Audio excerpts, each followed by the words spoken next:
Hello అందరికీ ఎలా ఉన్నారు? చూసారు కదా, మైసూర్ పాక్ నోట్లో వేసుకుంటే కరిగిపోయేది.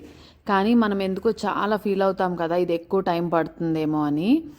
అలాంటి వాళ్ళ కోసం మా అత్తగారు చేసిన special 30 minutes Mysore Pak recipe.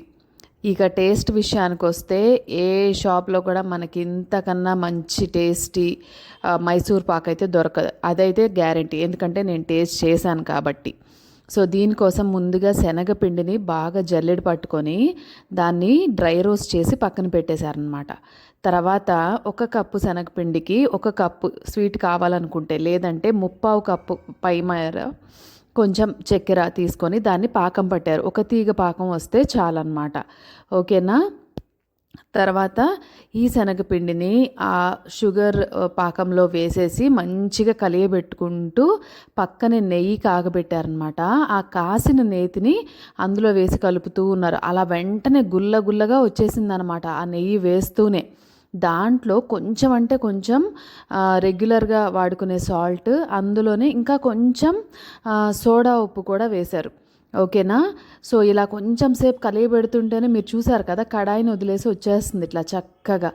దాన్ని ఒక నెయ్యి రాసుకున్న ప్లేట్లోకి డస్టింగ్ చేసుకొని దాని మీద ట్రాన్స్ఫర్ చేసుకొని చక్కగా ఆరబెట్టేసారనమాట. కొంచెం సేపు ఆరబెట్టేసిన తర్వాత ముక్కలు ముక్కలుగా కట్ చేసుకుంటే చాలా చాలా టేస్టీ, అండర్ 30 మినిట్స్ లోపు తయారైపోయే super yummy sweet Mysore pak ready.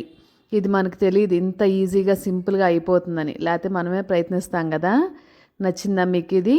మన ముందు రెసిపీస్ కూడా చూడండి. నచ్చితే తప్పకుండా ఈ రెసిపీస్ని ట్రై చేస్తూ మన ఛానల్ని సబ్స్క్రైబ్ చేసుకోండి. నా రెసిపీస్ అన్నీ మోస్ట్లీ చాలా వరకు తక్కువ టైంలో చేసుకోగలిగిన రెసిపీసే ఉంటాయి. కాంప్లెక్స్ రెసిపీస్ నేను కూడా చేయను, నాకు రావు కాబట్టి.